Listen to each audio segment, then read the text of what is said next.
Welcome into the DNVR Avalanche podcast presented by Draftkings Sportsbook. Use code DNVR when you sign up for a new account. Rudo and AJ coming at you. Rudo, We're starting off. Yeah, that's right. But we have our Draftkings pick of the week to start off with, sticking with the Olympics theme that we always have. My pick of the week this evening, the men's 100 meters coming in. You can win plus 900 if the USA sweeps all three medal positions. Wow. Easy money. If the USA can do it. Easy money. Easy money. Wow.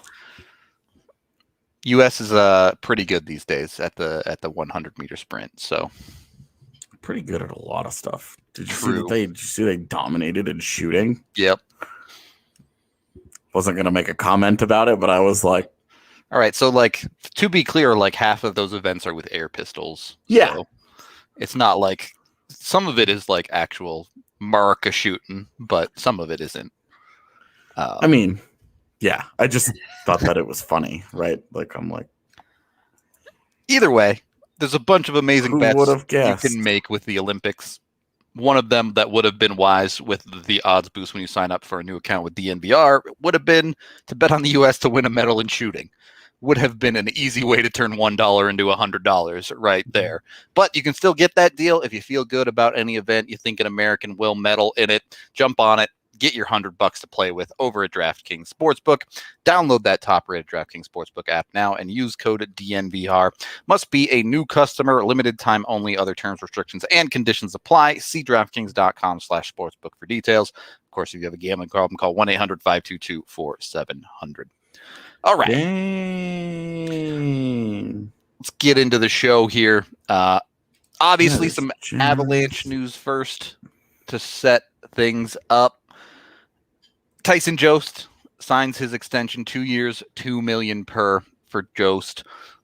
No big surprises here, right? Right about what we expected for Jost, maybe on the higher end, but we said like yesterday, $2 million tops for Jost. Yep. Okay. That's what it is. Yep. Done deal. And getting it for 2 years, though, I like that. Like, sure. Had it been a 1 year deal, I think it would have been cheaper than that. Because it was 2 years, they gave a little extra there. Go up to the $2 million. Yeah. That leaves the Avs officially, according to Cap Friendly, with a little over $5 million in space. Give or take about $500K there, depending on who you want in the lineup. But there was a tweet from Puckpedia where they were like, with a full 23-man roster, they have $2 million in space, and it was like, okay, but they made some projections about who would be on the roster, and not only do you have to do that, it's very likely that the Avs run a roster of 21 instead of 23. Yeah, well, when they're at home, right. On the road, it's a different story. On the road, they'll take extra guys. Yep. So they've got the space. The point is they still have the space to go out there and do whatever they want with $1 million, $2 million, $3 million pretty easily. Mm-hmm. If they want to go get a defenseman, they can absolutely do so. Yeah. If they want to go give a 1 year, $4 million deal to Tar, that's probably tougher. They could probably do it if they could really wanted they to, couldn't, but like they're not going to be able to fit guys in around as easily. Right, for sure. They're gonna have to run like a bare bones roster for the first month of the season. They'd be doing some jumping through hoops for sure if they wanted to do something like that. So that might also be one where they end up with, like Mateau and Sherwood in the NHL because it saves them $150,000. Yep. Here and there, so it's like accumulate a little bit of cap in that first month. Yeah. So anyway, they could do. They still have flexibility to go out and do some of the small stuff that's still out there for sure. And then obviously any deals that might be in the works or whatever. Who knows what those would look like. Cross those when we get there, but yeah. As it stands now, at very least, the frenzy period of free agency is over. So we're gonna take a look. Gonna see who won and lost in this free agent period. Should be. I don't want to just be just free agent period. I had it as off sure season full for off a season. reason. We can go through full off season. Yeah, because there were. I think the off season's biggest winner is a team that's going to be awful next year. Intentionally, perhaps. Yeah, exactly. And that's the thing, man. I think starting right there, I'm just getting into this. Yep, let's jump in. I think that the offseason's biggest winner by far is Arizona. They accumulated a number of assets. They actively made their team terrible. They went from being an expensive, old, not very competitive roster with no draft picks. Yep. To they now have 2 first-rounders and 5 second-rounders next year. They got out of OEL.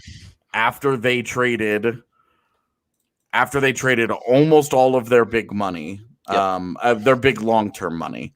They acquired a bunch of big money, but almost all of it is short. Yeah. Erickson, Roussel, and Beagle are all done this year.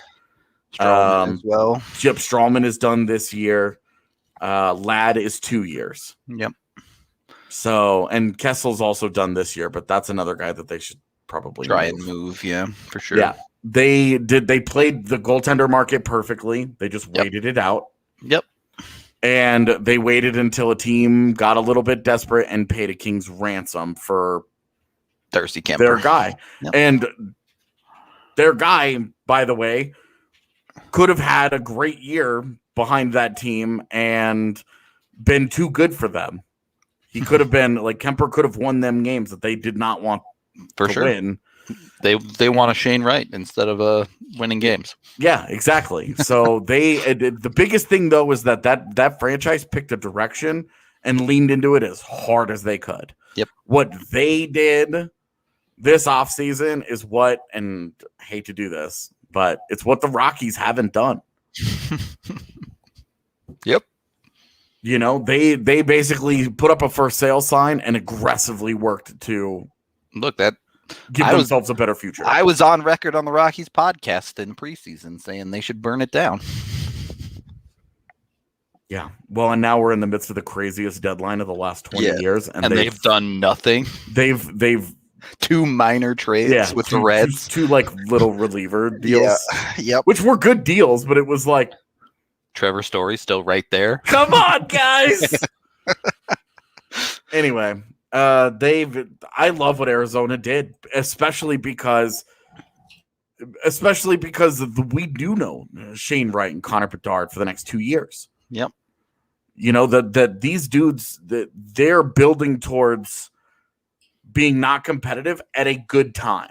Yep. This is not going for Jack Hughes or Nico Hischier or whatever, you know, like that's not their bottoming out here. This is them actively getting real bad just at a perfect time. Yep. For them to potentially go out and get a franchise player. And their organization is set up. Imagine. They're going to reshape their entire organization over the next 3 years. They have 4 people signed through that, and 2 of them are Chychrun and Keller, who will be entering their prime when they're starting to come out of this. So, and then they just went and got a guy in Timmins who could potentially be an important building block for them. Yep. And what's great about the top of next year's draft too is that it's not 2016 where it was Austin Matthews and a surefire superstar, and then like Patrick Laine had the amazing start to his career, Puljujärvi and Dubois, like good players, but a big gap here. Yeah. Between those cats and Matthews. So that's this year you also have Matt Savoie, and Brad Lambert as well, yeah. So you have it's more 2015-ish where you have a true franchise player, and then you have maybe another one, maybe a kind of a McDavid Eichel thing. And then this is where Arizona kind of got screwed in 2015. They did this. Yep. And they ended up with the 3rd pick. They ended up with Strome. And they made the pick a lot of people would have, and it didn't go well. It just didn't go the way that they had hoped it would, and that's a big reason why they're here today. But I like that they did this. I like that they went in this direction. I think what's his name? Bill Armstrong. I think he's done a really good job. Decision made for them. Don't disagree there. Since we're in the Central Division, we can just wrap up the Central here first. Probably the next best offseason so far would be Winnipeg for me. Yeah. They made themselves a significantly better team, I think. So Particularly on defense, they've rounded themselves out well, which was a big issue for them last year. But we talked about it on previous shows. They're probably behind the Avs, the other competitive team in the division, really. Well, and I loved what they did on draft day too. Yep. They just let it come to them. Last year they did the same thing, and they ended up with Cole Perfetti, who could be in their lineup this year. Yep. There's a definite chance of that. But yeah, he get Lucius at what, pick 18, was it? Yeah, they got him at 18. That's good value for sure. So, nothing too huge, but they've rounded out their defense with Brendan Dillon. They already have Morrissey and Schmidt. They also have Dylan DeMello now. No, they had DeMello and they got Schmidt. Right. Oh, that's what it was. Sorry, my bad. Either way, that is a solid top 4 in the NHL. Well, and then you add that already to Neil Pionk, who has been really good for them. They have pretty plainly won the Jacob Trouba trade, which is wild. But yeah, and then the other part of that trade, Ville Heinola, he's ready to rock. Yep. He was ready to rock last year, much to the frustration of everybody in Manitoba. Ville Heinola was ready to go last year, and they just wouldn't do it. Yep. He should really be ready to go this year, although the improved depth on defense might give them another excuse to just keep pushing it down the line there. So they need to figure out what to do with their backup goaltender. Right now, it looks like it's Eric Comrie, and let me tell you, that's bad. That is not a thing. But they should be willing to do. They still do need to round out their forward core a little bit as well, and then make decisions on guys like Perfetti, things like that. Yeah, they've got to give a deal to Kopp, and then they have to promote some guys. But they have $7 million in cap, so they do need to sign Pionk, but they have the room to go get it back. They have all of Brian Little's LTIR money if they need access to it at some point. Yep. They will have that because he's not allowed to play hockey anymore. Yep. He hasn't officially retired, but doctors have told him you can't play. All right. So who's the loser in the Central Division?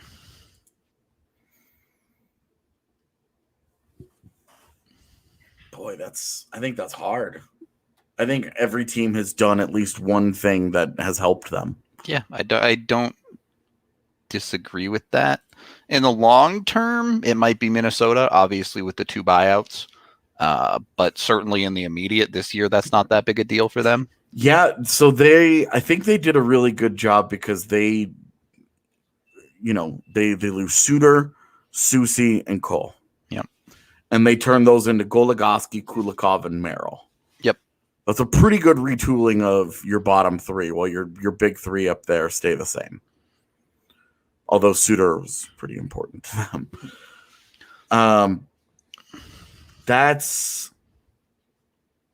I think that's a good job, but I mean, I don't know where they got better. Like, okay, so they retooled their bottom 3 on defense to stay competitive. Great. How did they get better? A second year of Kirill Kaprizov, well, right now, not even signed yet. You have to sign him. And while I think that will happen because the money is just going to be too good, they need to give contracts to Fiala and Kaprizov. And I think they have concerns because giving those guys big money, who are both worthy of big money. Yeah, definitely. They have so much dead money in the next couple of years. The 12, almost 13 million, almost 15 million for the 2 years after that. Yeah, I mean, you can see, like, by some of the moves they made. Goligoski, they only gave 1 year. Granted, he's 36. They gave him a ton of money. They gave him $5 million, so he would take a 1 year. But Merrill, too, who they could have gotten on the cheap probably for a couple years. They only signed to the 1. Yeah, well, I think things went so poorly for him with the Habs in the playoffs that it was like this really cooled the Jets on him a little bit. Yeah, I think it might have cooled his market. Fair enough. But you continue to look through their lineup, and they have another 3 UFAs coming off the books in Rask, Bugstad, and Sturm next year. Yeah, and Rask, they're excited to get rid of that money. They're dumping that money, but Bukestad gave them a sweetheart of a deal at $900K. Yep. Sturm, we'll see. But anyway, the point is that this isn't really an improved team. Yep, I agree. They were the same at best. They were a team that got crazy pants goaltending to get them where they were, and outplayed some of their underlying metrics. Yep, especially offensively. So, are they going to be able to do that again? Maybe. Like, I don't know if I believe in Cam Talbot, but and Talbot's like a serviceable NHL. He'll starter. give you league average, sure, but he won't play out of his mind. Well, and he played out of his mind last year, and that's why they were where they. That's why they ended up where they were. That's what I'm saying. Well, yeah, that's why you can see them regressing. Like, you can't really count on that, right? Yeah, and then you never know what you're going to get with young goaltenders. Kakkonen had such a hot start to last season, and then cooled off at the end, and. They've overhauled half their defense. Do they have any young guys that are really going to be breaking in and changing into that? What's going to happen?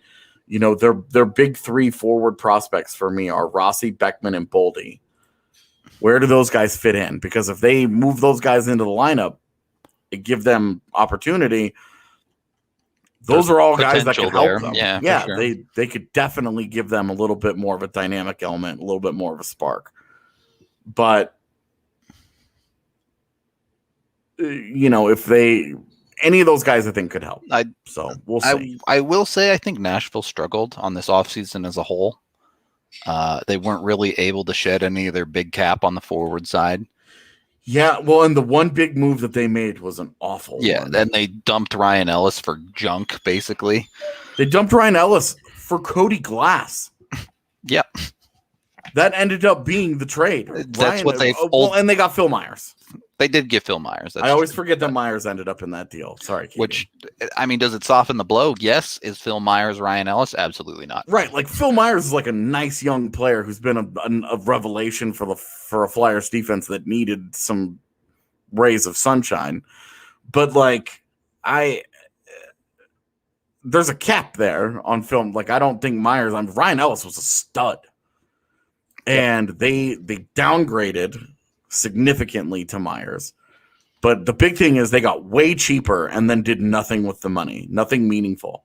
They gave Mikael Granlund $5 million. Yeah. And all Mikael Granlund has done since getting to Nashville, 30 points in 63 games, 27 points in 51 games.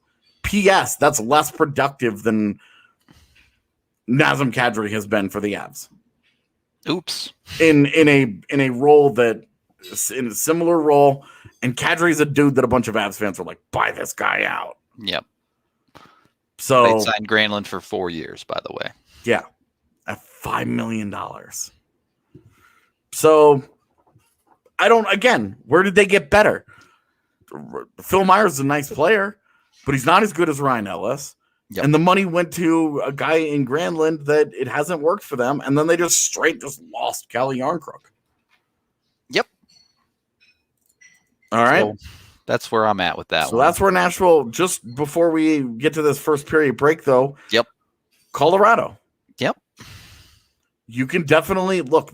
Their big moves were status quo moves, and then Kemper. And it's arguable that Kemper is a clear-cut upgrade over Phil Grubauer. Agreed. I think Kemper is really the move that has saved the Avs offseason so far, to be honest. Yes, I understand it's a gamble. It kept it from bottoming out, I think. Yeah, right. It's a risk. Everyone can accept that with the injury. There's also the potential for him to be the best goalie they've had in a decade. So, yeah. So at forward, their big losses were Saad and Donskoy.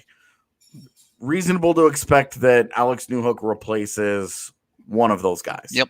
And the other guy, we'll see. They haven't really solved. Yeah.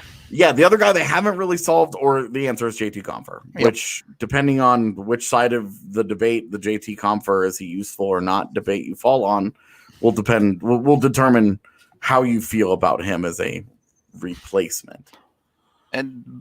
But even then, like, again, a lot of the way the Avs got better might just strictly be through their internal guys, because you look at the defense as well. We've talked a lot how we don't like the idea of Curtis McDermott playing in the roster. But you're also going from Ryan Graves to Bowen Byram. Right. So the Graves to Byram thing has been overlooked a lot because people were like, Byram can just replace Timmins. And it's like, well, he's already replacing Ryan Graves. Yeah. That's gonna be like, that's where Colorado's bread is gonna be buttered. And that's why Colorado is still the clear-cut favorite in the Central, and why I'm not calling them an offseason loser at all. Because at the end of the day, they're favored to win their division, and their best players are better than everyone else's best players in their division. Their best on any given day is going to smoke everyone else's best. And that's just that.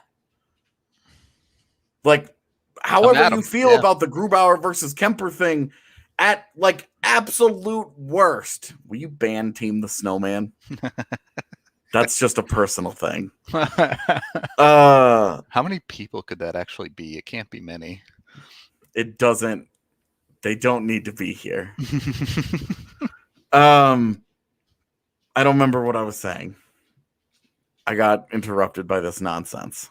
The Avs offseason and why they're still really good, because they're just better than everyone.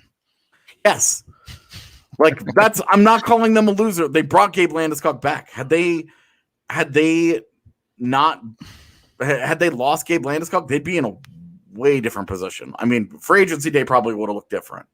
They probably would have aggressively gone after Jaden Schwartz. It could have been totally different. So I'm just, they kept their best cats, and that gives them a shot. That gets them into the postseason, and that gives them a roll of the dice, which is really all it ever is. You just get into the playoffs and see what happens. Right. As we've seen in the postseason every year, you don't know what's going to happen when you get there. You get there, you play as well as you can, and there's always some luck involved. Like, it is what it is. 3 years ago, every division winner lost in the first round. Yep. Stuff and one of those division winners would go on to win the cup the next year. So it's not like they were all terrible hockey teams. Right. So my point is, I'm not calling Colorado certainly not a loser in the Central Division when they're still favored to win the division. Right. You can make the argument that they've taken a step back. Definitely. No disagreement. How much of a step back? This gets into the conversation that we had the other day, where it's like, I think most people would say their skaters, at least, probably took a step back on opening night. The forward core for sure did. But if we're 40 games into the season and Alex Newhook is broken out, if Mikhail Maltsev works out, there are ways to see where the Avs could get back to or even exceed where they were last year if they get the right guys to perform. Yeah.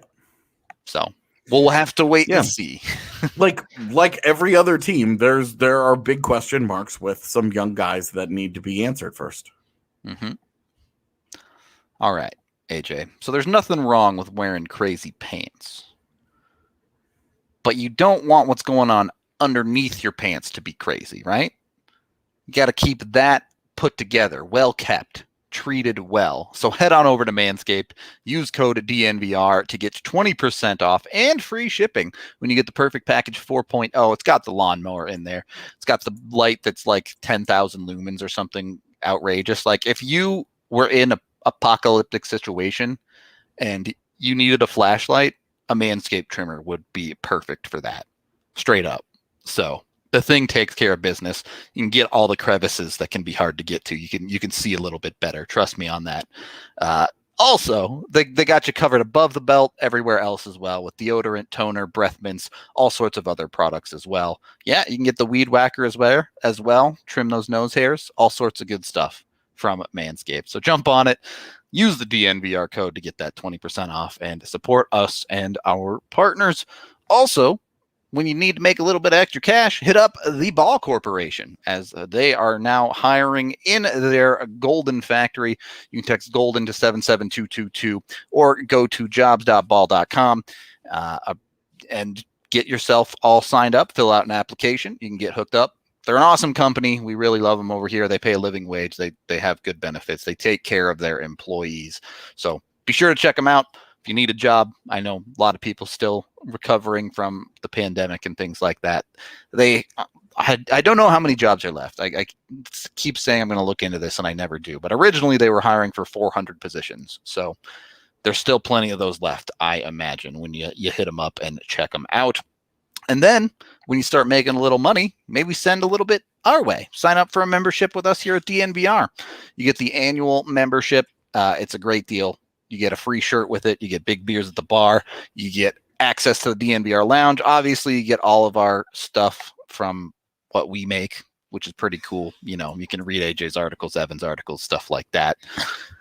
Pretty cool stuff. Supports us. We like you. Hopefully, you like us as well.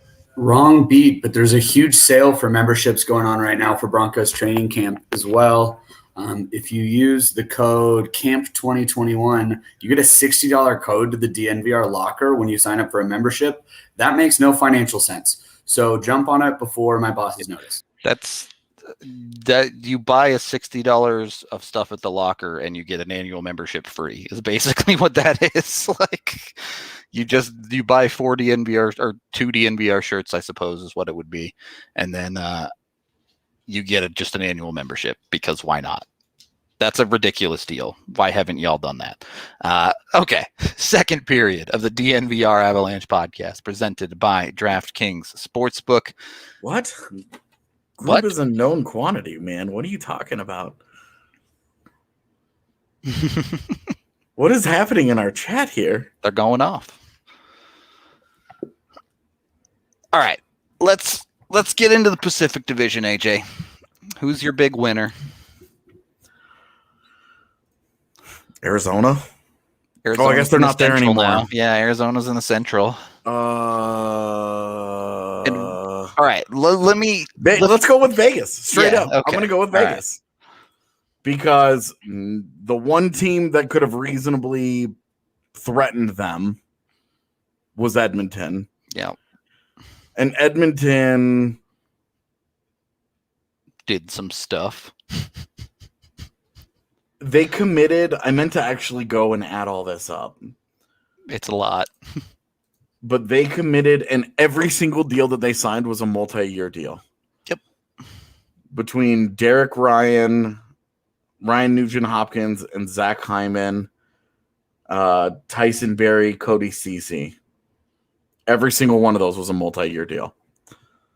And allegedly, Darnell Nurse is about to get paid. But yeah, and Darnell Nurse is reportedly going to get somewhere in the range of $9 million, which is incredibly funny because Rudo and I were talking before the show that Cale Makar went from a perfectly reasonable deal to underpaid in about 4 days without ever playing a game. Like, his agents were like, we don't want to give too many years just in case this market changes a bunch. And he ends up underpaid by the end of it. And it's okay, cool. Well, we'll do 6 years. And then he was immediately underpaid. Seth Jones has gotten paid. Zach Werenski's gotten paid. Darnell Nurse is about to get paid.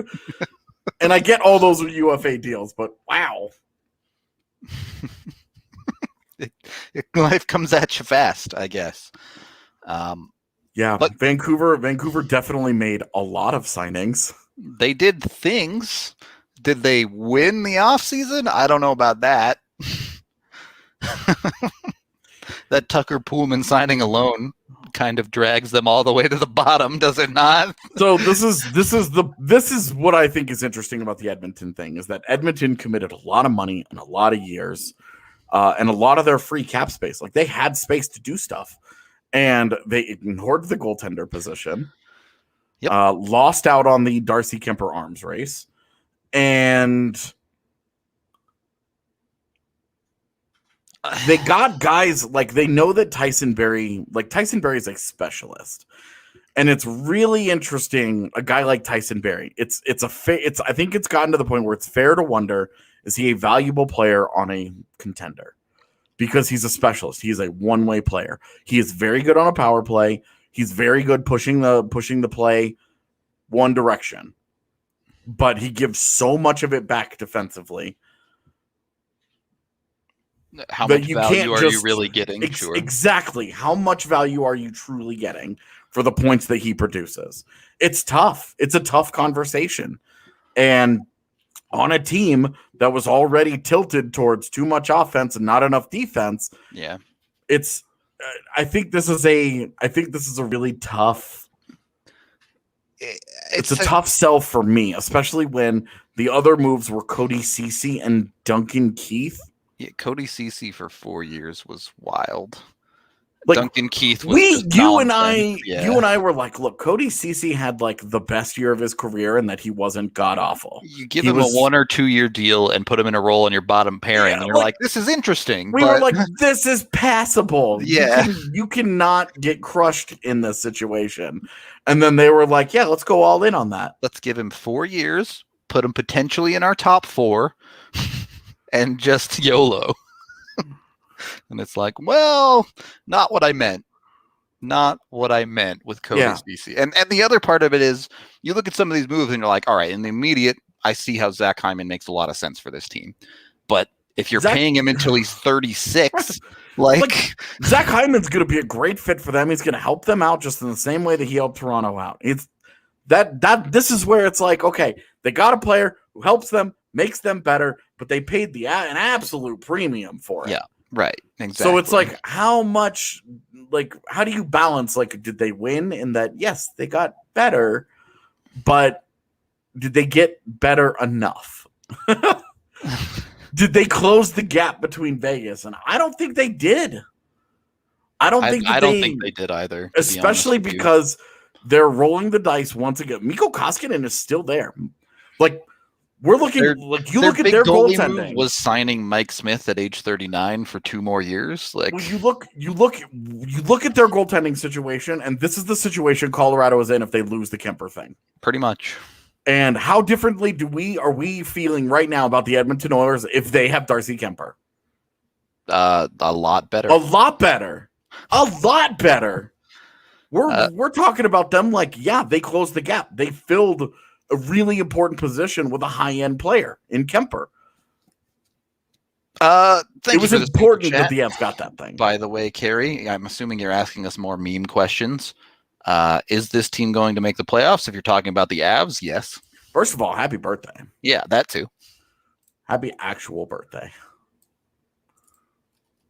If it is your actual birthday, you never know with this chat. I guess that's true. Anybody could just roll in and be like, it's my birthday. It's time for you to give me a free margarita. All righty. Yeah, so let's... I predict that they will make the playoffs, yes. Yeah.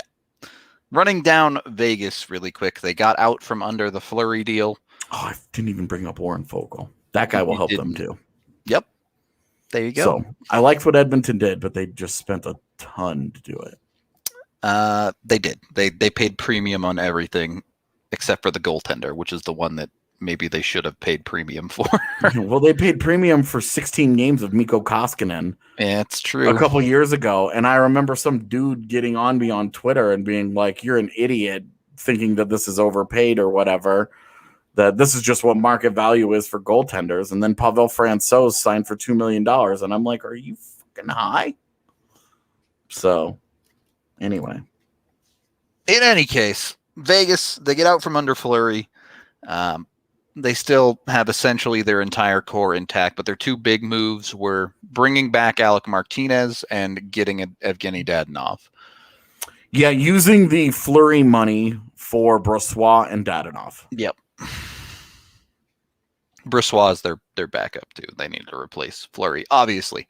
But that's a team that, depending on how you feel about Dadonov, maybe you're a little iffy on that, but still, a more effective use of their money. They no longer have $12.5 million sitting in their goaltender position, flopping back and forth between Leonard and Fleury. I think took a really, really smart gamble on Nolan Patrick as a change of scenery cat.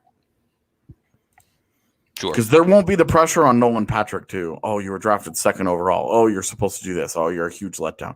He gets to go to Vegas and just be whatever he can be. It's very much like the way EJ came to Colorado. Yeah.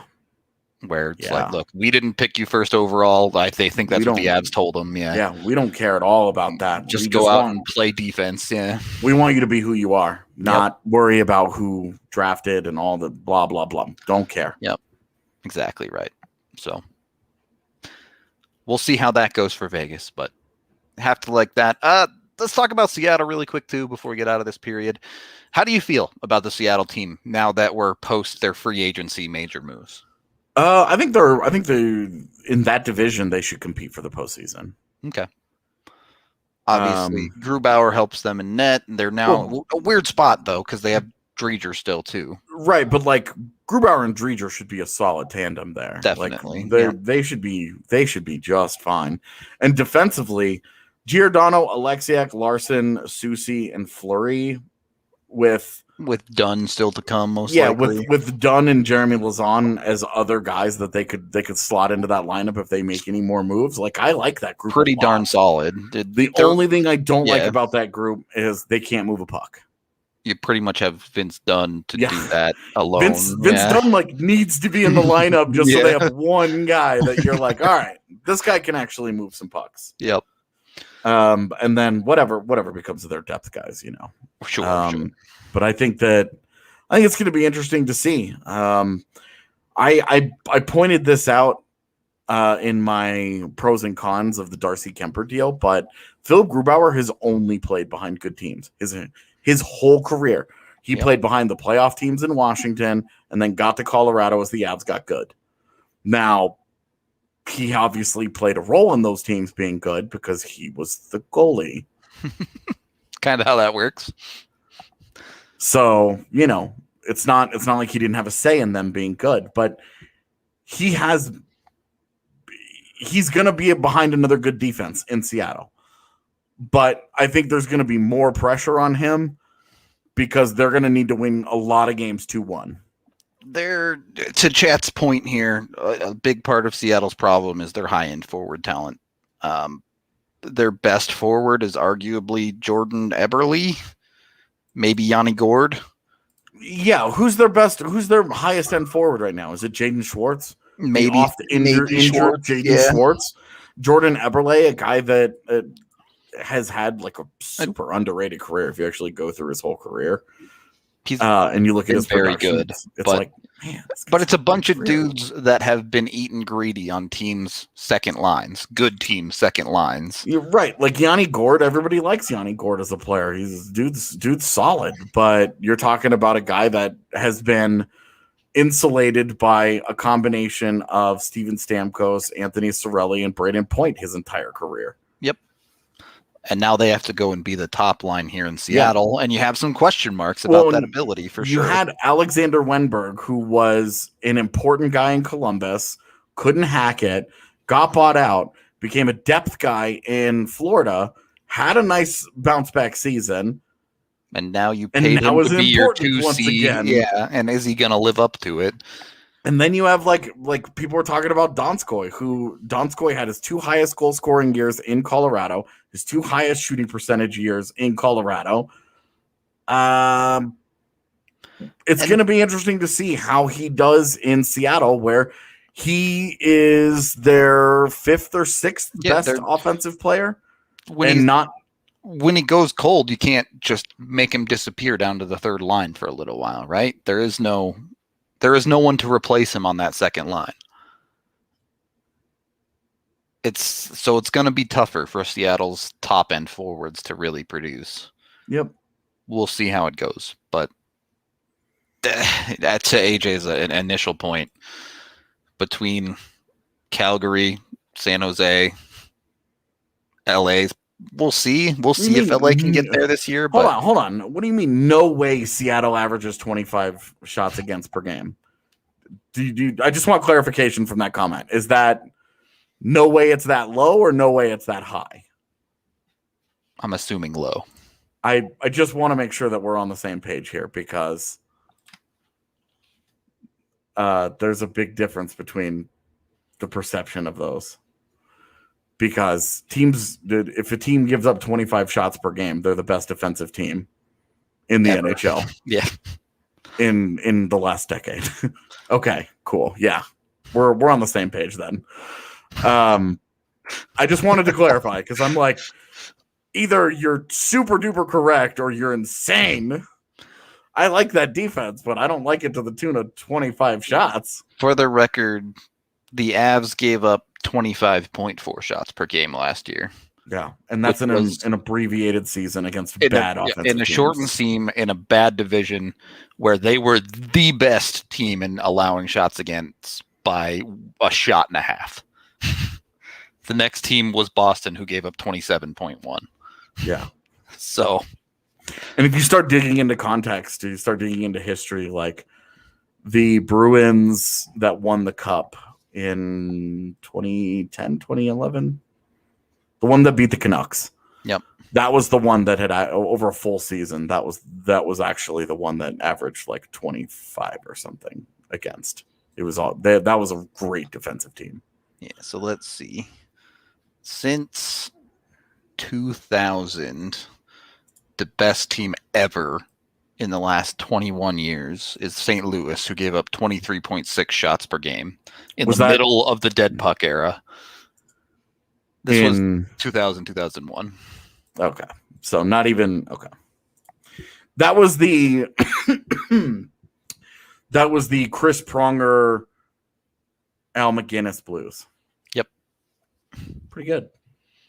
There have been, since 2000, I think there have been like 4 or 5 teams that have given up 25 shots per game or less.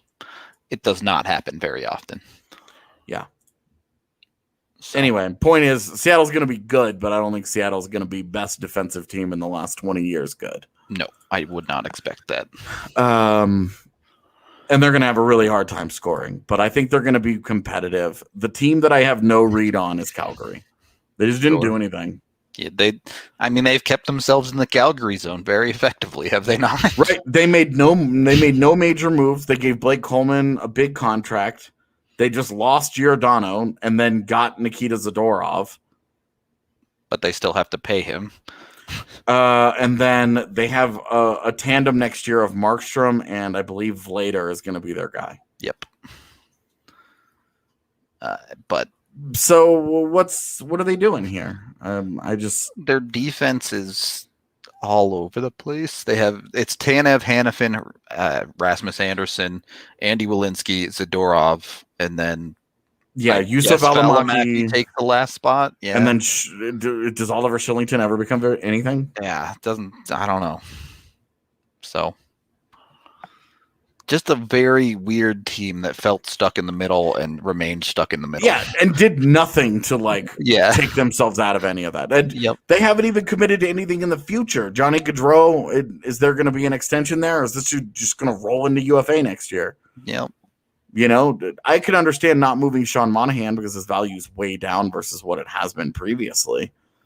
But what's the plan here? That's what I want to know. What's the plan here? The bottom of that forward core just isn't very interesting either. Yeah. Richie, Lewis, just a lot of blah. They don't have a high-end defense. Markstrom's going to be under siege, and I don't know. They're okay. Yep. I said the Flames needed to do something drastic this offseason because the Flames needed to do what the Flyers did, where they said, we just need you. We need to change it up. We've got to try something different. We need some new guys. We need some new blood. We have to try some shit here. And while you could definitely argue that the Flyers did that, they also might have done it in a bad way. They made choices. Well, like they did some things that I loved, and then they did some things that made absolutely no sense to anybody on the face of the earth. Save it for the third period because we're going to talk about the East. First, we have Illegal Pete's. Go on down to the one just a couple blocks away from the DNVR bar. Their burritos absolutely delicious. I say every time, their breakfast burritos are on point. The steak and potatoes just absolutely crush for me. They're my favorite. And they also still have their deal going on. If you bring in a ticket stub from any same-day event anywhere in Colorado, they will hook you up with some free stuff, whether it be the free house marg or a number of other options when you go in there. Be sure to check it out. They're delicious. You can get free stuff. It's a great meal. Win, win, win, win, win. They're all wins, all winnings. Also brought to you all by Strava Craft Coffee, the CBD-infused coffee that has changed lives. You can get 25% off when you use code DNVR25 online. You can also come down to the bar and try the cold brew if you want to try before you buy. And then the subscription service will get you 20% off every single time. Next up, we have Solace Meds. Another place, just a couple blocks from the bar. We picked a good spot to put the bar. That's all I'm saying. That is all I am saying about that. I was nervous about it because I was like, I hate parking in that area. There's not a lot of parking. That is true. It's become such a non-issue for me because I get there early enough now that I'm just like, I don't mind this anymore. This is fine. It's not bad at all. I know we've both hit up the 7-Eleven just down the street when we need the energy drinks too. Yep. It's a good little spot. It's a good little spot. Come out to the bar, get yourself some Solace Meds while you're at it. You can use code DNVR20 to order online for pickup with them. Makes it super easy. You just roll in, get what you need, and get out of there so you don't have to worry about it and select in store and take all your time doing that kind of stuff. All right. Third period of the DNVR Avalanche podcast presented by that Draftkings Sportsbook. So, the East. AJ, you're hyped to talk about the Flyers. Do you want to just get into it? Do you want to get into the wackiness of the Flyers' choices after making a great trade for Ryan Ellis to start their offseason, essentially?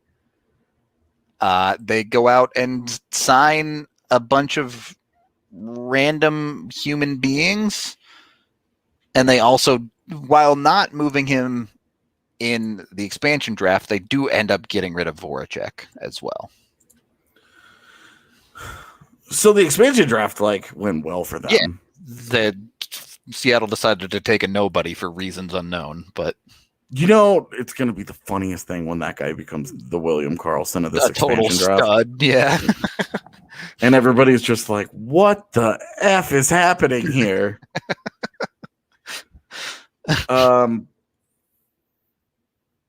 The Ryan Ellis thing was huge for them. They needed a bad motherfucker on that defense, and they got one. And a top pairing of Ryan Ellis and Ivan Provorov, that's you're vibing. If I'm coaching the Flyers, I'm throwing those guys out against Sidney Crosby every single shift. Mm-hmm. There's no hiding from that pairing for me.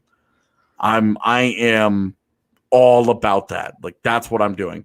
I'm taking them and I am throwing them at every top pairing, every top line, everything. I am giving them the hardest minutes in the NHL because that is a badass top pairing. The thing is, then you look at the rest of the trades they made, right? They literally gave away Shane Gostisbehere, which I get Gostisbehere had a terrible year and they're just trying to dump the cap, but right, that I don't give a shit about that deal. I care about what they did Keith Yandel and Rasmus Ristolainen. Yeah. Not only Rasmus Ristolainen, but to get Risto, they gave up a first, a second, and Robert Hagg. Look, the thing that I really, really don't get about this, I can understand Keith Yandel at $900K. That makes so much sense to me. I get all that. That's dope. But your top pick was Cam York. Just a couple years ago, you got a puck moving guy that quarterbacks a power play, and that's what he does. He's an offensive dude. But everything about Rasmus Ristolainen is awful. And it's not pretty. That's the one thing that's the one move that they made that is indefensible. The Gostisbehere thing, look, there were problems there. They gave a bunch of just get it away from us. Get it away. They treated Shane Gostisbehere the way that I treat moths. Get it away from me. Fine. But then they did the exact opposite with Rasmus Ristolainen. I don't understand. And I don't even have a problem with the Voracek-Atkinson thing. Atkinson is he's a spark plug of a human being who can score you a bunch of goals. You know, he's been on a bit of a decline. He's a little smaller, but he's significantly cheaper, even though he has an extra year on his deal. It saves them over $2 million a year. I get it. But for me, I'm just like, okay, well, their young cats their young guys really are the key here for me.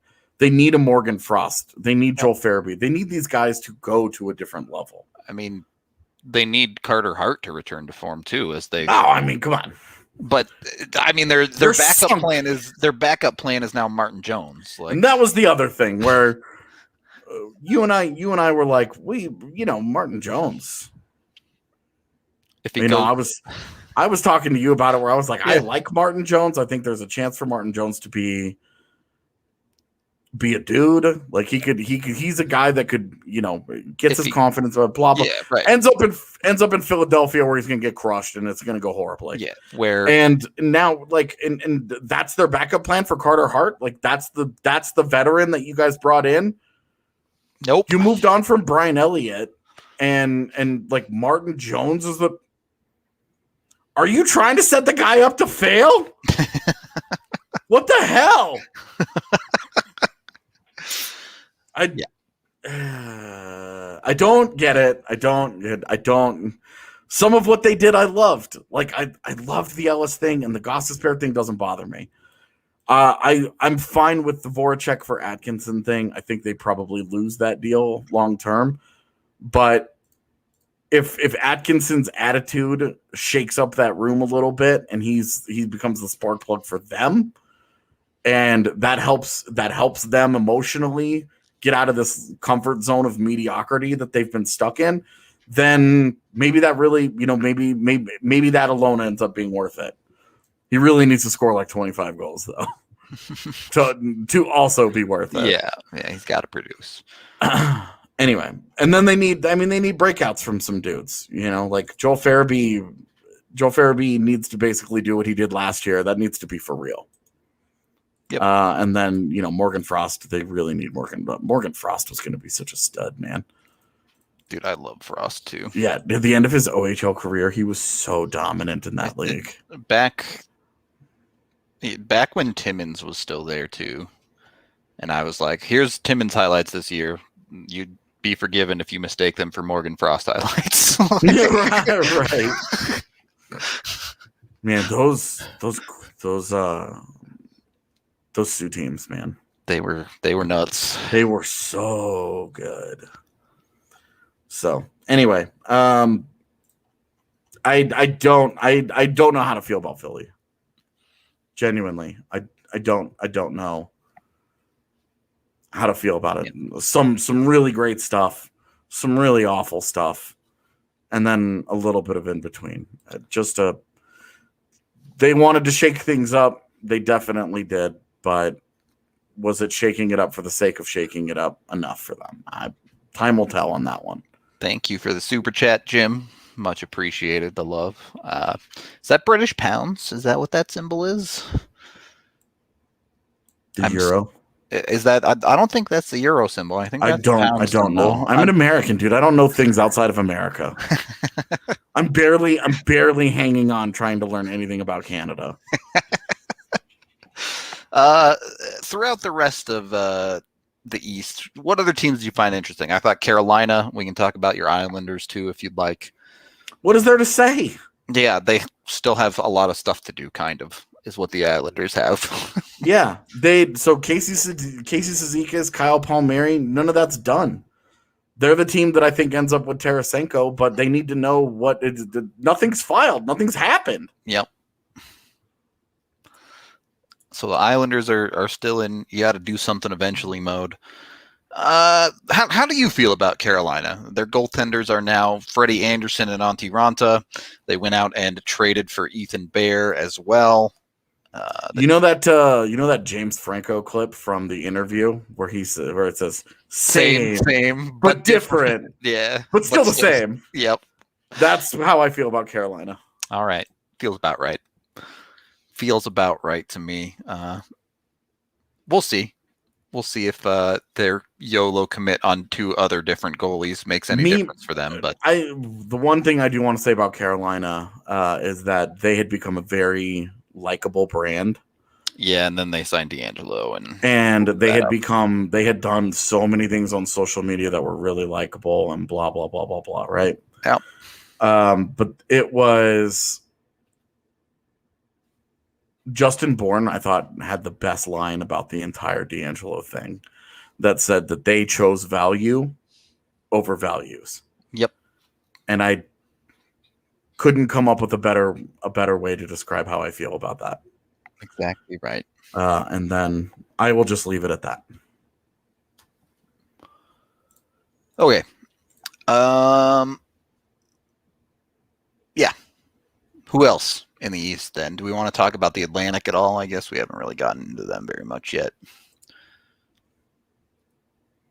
Let's see. Tampa is still well over the salary cap at the moment.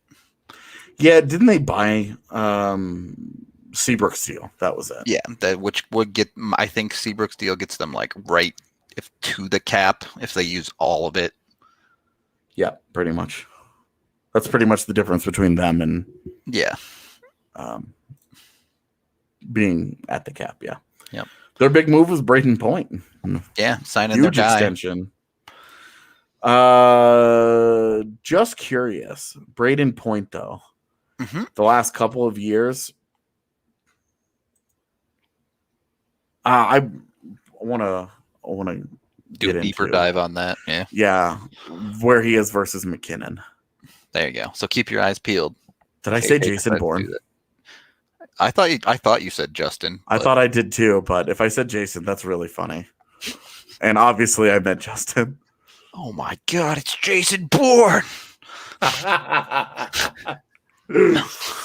Yeah, I thought I said Justin, but obviously I meant Justin and not Jason, the fictional character.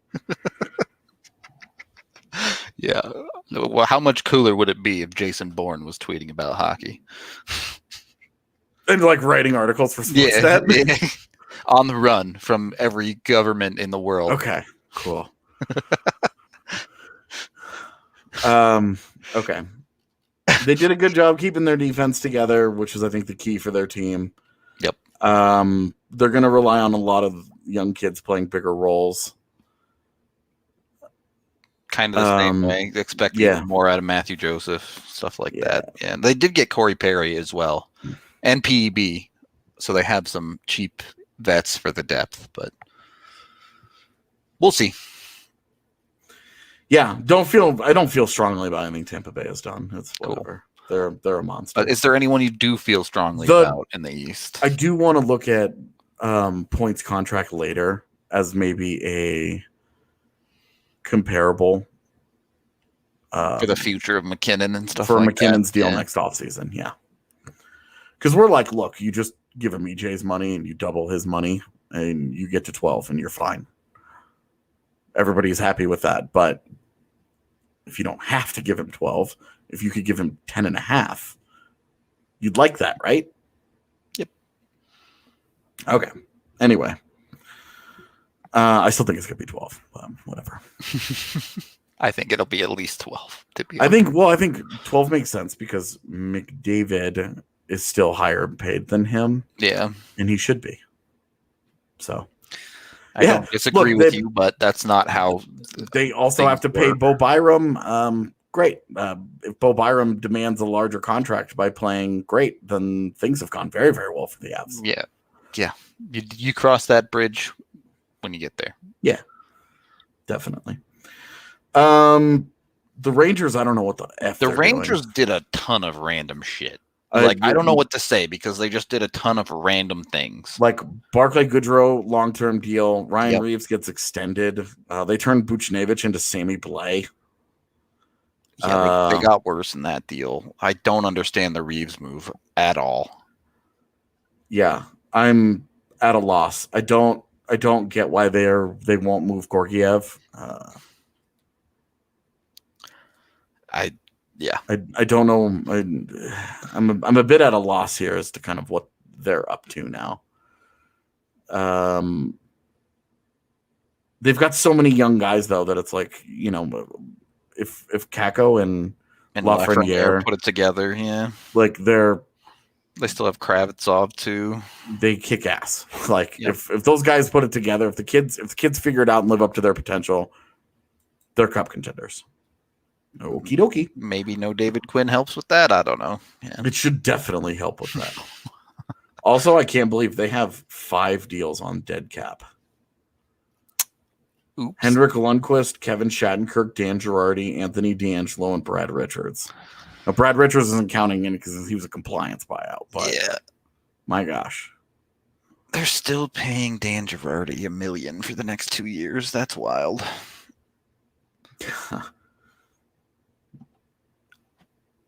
Yeah. All right. Anyway, I just don't understand what they've done. Montreal. I like what Montreal. Oh, Shea Weber's going to be hurt. Well, David Savard. Like that's a team that just like knows their identity. I didn't love the draft, but yeah. Yeah, well, for off ice reasons. I don't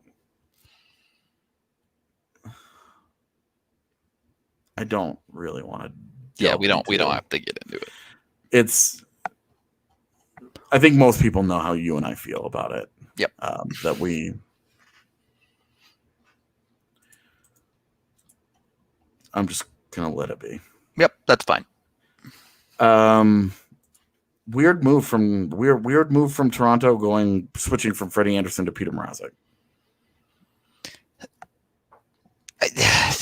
Are they better? I don't know that they're better with that move in net.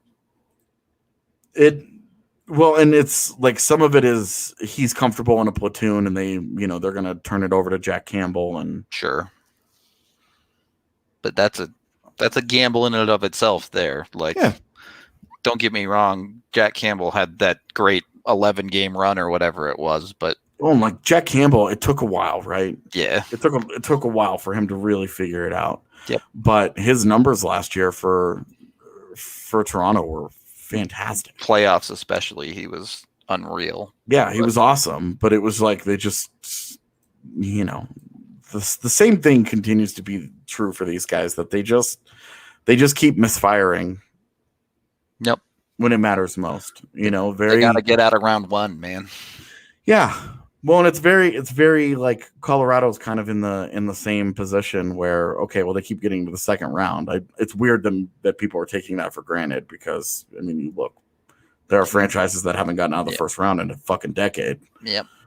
And the Avs used to be one of them. The Avs, before they beat Calgary, their last time getting out of the first round was 2008? And I mean, it'd been then they'd been to the playoffs 3 times in that decade. Like, like it's weird to me that people take that for granted, but that's not the point here. They need to do something. Like they just keep running into the same wall over and over, and I just don't understand how much more they can continue. At what do point it. do you even do you have to tear it all down to try and get around it? Yeah. I don't know what's going on with the Islanders. I'm totally confused. Ask again next week and see if they've done anything. I mean, they have like real deals that they need to get done for Adam Pelech and Anthony Beauvillier and Ilya Sorokin. Yep. Those are internal deals that they need to get done that are really important. And then they're trying to keep Palmieri. They're trying to keep Zizekas. So I don't know. Leafs are, I mean, the Leafs don't blow. They're a good hockey team. They have some insane talent, but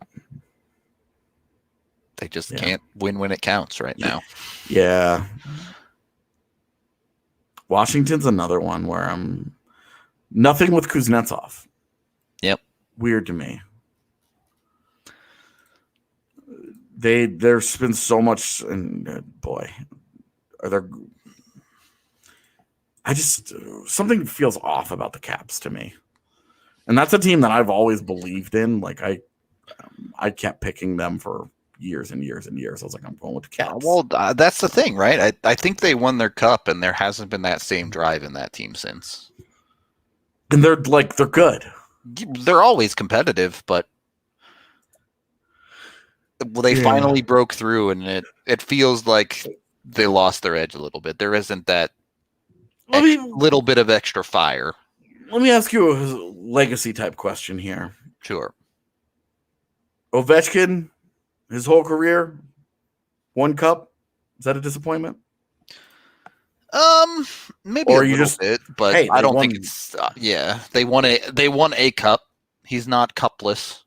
He's the greatest goal scorer ever to do it. I don't think it's that big of a disappointment for him. You know, he's never scored a overtime goal in postseason. I did not know that. I didn't believe that when they were talking about it on a broadcast last year, and I was like, that's not true. And then I looked it up, and I was like, shut up.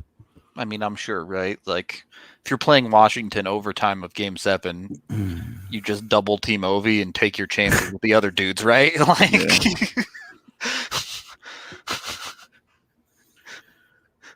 yeah. So the team that beat them last year, Boston. A lot of changes. Also, good for David Krejci just being like, I'm going home. Gonna go get paid. Would have loved to have seen a team like Colorado be like, we'll give you $4 million to come play for us. I don't love the second year, but sure. I didn't say anything about a second year. I just said we'll give you $4 million. I see. Yeah, Boston. Obviously, the Hall thing that everyone knew was coming is now official. Yeah, I mean that's whatever, but it's also like Nick Foligno, Eric Haula, Tomas Nosek. Nosek is nice. Yeah. Nick Foligno's like super. Nick Foligno's really interesting because, and again, I think I totally agree with what Justin Bourne had to say about it, where he said, look, if you get most of what Nick Foligno has been in his career, you love it. Yeah. But if you are paying for nostalgia of what he was in the past, and that's what you get, that's bad. That's a big problem for you. Yeah. I also wonder, like, what's going on with Jake DeBrusk here? They've now went out and they got all these guys to play forward. Jake DeBrusk was kind of odd man out and then sort of refound some life in the postseason and then disappeared again. And now it's like, okay, what's up here? Same as his trade talks that have been off again, on again for the last year. Like, it seems like they understand he's a really good bounce back candidate when he moves. Yeah. But teams aren't giving them value that they're comfortable with, making them like force their hand at it. Right. And so they're just like, okay, well, we'll just continue on with this depreciating asset. Sunk cost fallacy, baby. Yeah. Yeah. Look, I mean, Boston's one of those teams that's always competitive, right? Like, yeah, they're always they find ways to be a challenger for sure. Oh, the one team I actually really did want to talk about and totally forgot existed again, but Florida. I don't even know what they did off the top of my head. Besides Spencer Knight Spencer Knight and Bobrovsky, they're guys. Yep. They gave Montour a 3-year deal. They way overpaid Brandon Montour. Yep. They haven't paid Reinhart yet, but they didn't give up very much in a trade for him. True. They got him for cheap on the cost of the trade. Yeah. And then they gave Carter Verhaeghe a 3-year deal. And they gave Sam Bennett a 4-year deal. And Anthony Duclair, I think that's a 3-year. I think that's a new contract. Well, and Sam Bennett was absolutely nails for them. Yeah, outside of when he got suspended, yeah. But he was really, really, really good in his Florida tenure. Yeah. But it's like they just paid him 4 years for 15 games of performance. Yeah. We'll see. That's a big bet, man. That's a big bet. I mean, Bennett is the guy that I would have. I feel like Florida still didn't solve their problem, which is their defense.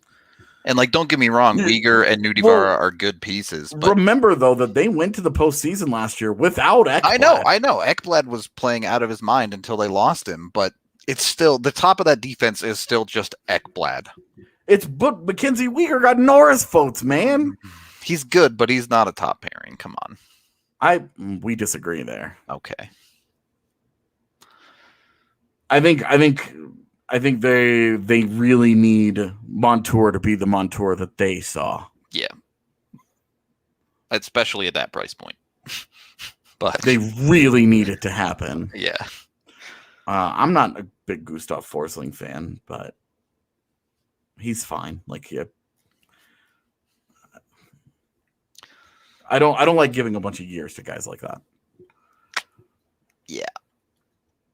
In any case. Yeah, the thing about them that I think is really weird is they keep loading up at forward, right? But then they keep drafting at forwards. Like they have, you look at their AHL, they have Grigory Denisenko, Anton Lundell, Saren Noel. He's down there too, yeah. All ready to go. Okay, they're in Owen Tippett has had a hard time getting in, yep. Like becoming like a real lineup regular for them. And then they took Samoskevich this year. Yeah, and then it's so weird to me that this is I don't know, and then it's gonna work. They're gonna win a Stanley Cup, I bet. I think they're so good. And they're so balanced. Well, I mean, the thing with them is it's time to pay the piper the next couple of years for them because Barkov's contract is coming up, and then the year after that, Huberdeau's is. So those cheap top-end forwards ain't going to be cheap no more for them real soon. Yeah, they've got the same problem that Colorado does where it's time. Yep. You know that the Panthers were watching that Landeskog thing in terms of Huberdeau, and we're like, God damn it, that guy's going to get paid. Yeah. That's the way of the road, bubs. All right. That it? I think we're about done on our winners and losers. Is there a team that is trying to win a Stanley Cup that you loved what they did? Because this is the thing that has plagued me all offseason, is that I don't think any of the teams that I fancy as actual cup contenders, I don't see where any of them got significantly better. At best, they held serve. Tampa Bay kept their best, some of their best guys around. Colorado kept Landy and Makar. Like some of these guys, it's Vegas kept Martinez. Right. But they lose Fleury, and then they get Dadonov. Boston is I think Boston is the only one. Boston is the only one and even then you can really wonder. David Krejci was still really productive for them last year. I think I like Tampa's the most, not because they did anything huge, but the way they shed their cap was Tyler Johnson, the dude that they've been trying to move for forever. Yeah, okay, but they didn't do anything with it. No, I hear you. I know they did nothing with it, but they just won the cup, and that's the piece that they lost. Not that bad. Well, but Gord, Johnson, Coleman, and Gaudreau. All four of those guys are gone now. I hear you. I do. But to your point, like I said, you're talking about a bunch of teams that are just trying to keep it together. No one got significantly better, I don't think. It's tough. Well, I don't think Florida got better. I don't think they got a lot better. Almost all of Florida's big moves were just keeping guys that they were already on their roster, right? Yep.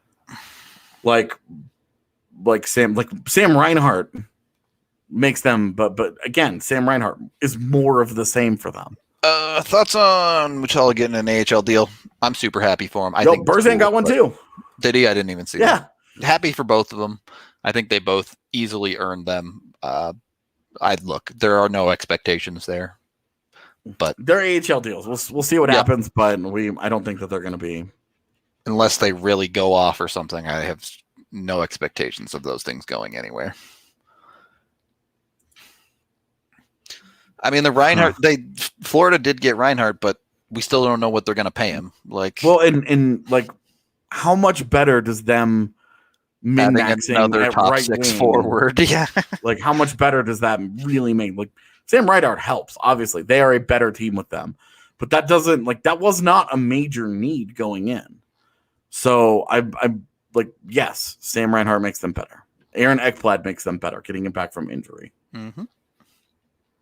Such a shame too that Ekblad injury. He was having such a good year. He was finally like that was the Aaron Realizing Ekblad potential. Yeah. That was the Aaron Ekblad that got drafted first overall, and the one that was exceptional status in the O. Like, yep. He was so good, man, and it was fun to watch. I think somebody mentioned Dallas. I think that's an interesting conversation because I think they got. I don't know, man. They still have 4 goaltenders. Like they still have 4 goaltenders, and like they lose Alexiak but replace him with Suter. They get Hakanpää. Are they better? They're just. It's weird. It's just weird. I still have huge question marks about their forward core too. Well, and when you're talking about relying on 37-year-old Pavelski and 35-year-old Radulov at any point, they smash into the wall and they're in trouble. Yep. Yeah, the Rockies keeping story, I think, was something that was. It's been destined for a while, for a lot of reasons that are not the Rockies are incompetent, in my opinion. So sure. I thought St. Louis, like St. Louis needs to. They still have a lot of work to do. Yeah. Right now, St. Louis has just lost a bunch of dudes. Adding Brandon Saad and Pavel Buchnevich is good. Buchnevich being the age and as productive as he's been, I think is the better ad. None of these dudes were the elite top line forward that they really needed, though, and they still have to deal with whatever they're going to do with Tarasenko, whether that's keep him or move him or whatever. Yeah, I think like how much better are they with Buchnevich and Saad if they're healthy? Then they're fine, and their defense is still a huge question mark. I know they were going to move Dunn anyway, but we saw their defense not work well together, particularly well last year. Torrey Krug wasn't very good last season, and Parayko was hurt, so that was part of the problem. Sure, certainly problematic. But like Justin Falk was the best Justin Falk's been in a long time. Is that going to happen again? And at the end of the day, that organization still comes down to, is Jordan Binnington good or bad? Jordan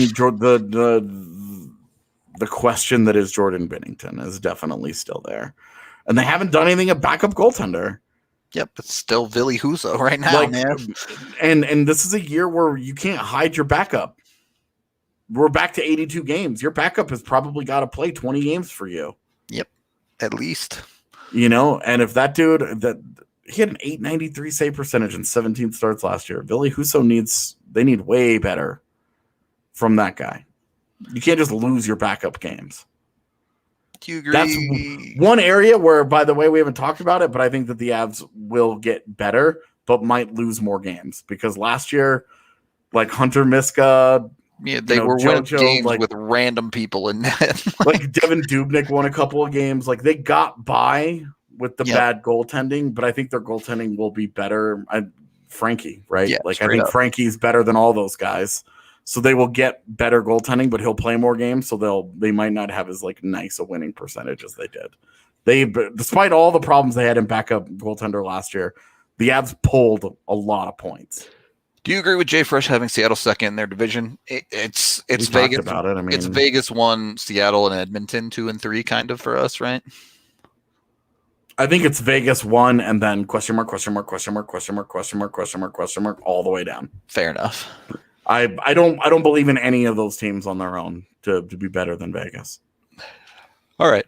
I can live with that. I want to believe in Edmonton being better because, like I mentioned, I think that the guys that they went and got will help them and that they did upgrade in talent, but they paid such a heavy price to do it that I just don't know.